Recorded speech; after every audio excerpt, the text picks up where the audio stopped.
ఈ సినిమాను 1982లో చూపించి మళ్ళీ వర్తమానంలో కథ నడుస్తుంది. ముఖ్యంగా హీరో ఊరి వాళ్ళ కష్టాలను తన కష్టాలుగా భావించి ఎలా బిహేవ్ చేస్తాడు.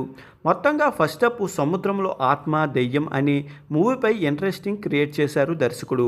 అసలు సముద్రంలో ఏముందనే ఆసక్తికరమైన థ్రిల్లర్ ఎలివేషన్స్ ప్రేక్షకులను ఎంగేజ్ చేసే విధానం బాగుంది. ఫస్ట్ హాఫ్ తమిళ నేటివిటీ ఉండడం కాస్త ఇబ్బంది కలిగించే అంశం. సెకండ్ హాఫ్లోనే అసలు కథలోకి వెళ్తుంది. క్లైమాక్స్ ట్విస్ట్ ఆకట్టుకునే విధంగా ఉంది. దర్శకుడు తాను చెప్పాలనుకునే విషయం సెకండ్ హాఫ్లో చెప్పడం ప్రేక్షకులకు అసహనాన్ని గురిచేస్తాయి. ముఖ్యంగా సముద్రంలోని సీన్స్ బాగున్నాయి. నిర్మాణ విలువలు బాగున్నాయి. దెయ్యంలాగా ఆత్మలాగా చూపించడంలో మేకప్ మ్యాన్ కృషిని మెచ్చుకోవాల్సిందే. జీవి ప్రకాశ్రావు బ్యాక్గ్రౌండ్ స్కోప్ బాగుంది. జీవి ప్రకాష్ ఈ సినిమాకు హీరోగా కాకుండా నిర్మాతగా, సంగీత దర్శకుడిగా త్రిపాత్రన్యాయం చేశాడు. 3 పాత్రలకు న్యాయం చేశాడు. నటుడిగా మంచి ఈజ్తో నటించాడు. తమిళ గ్రామీణ యువకుడి పాత్రలో జీవించేశాడు.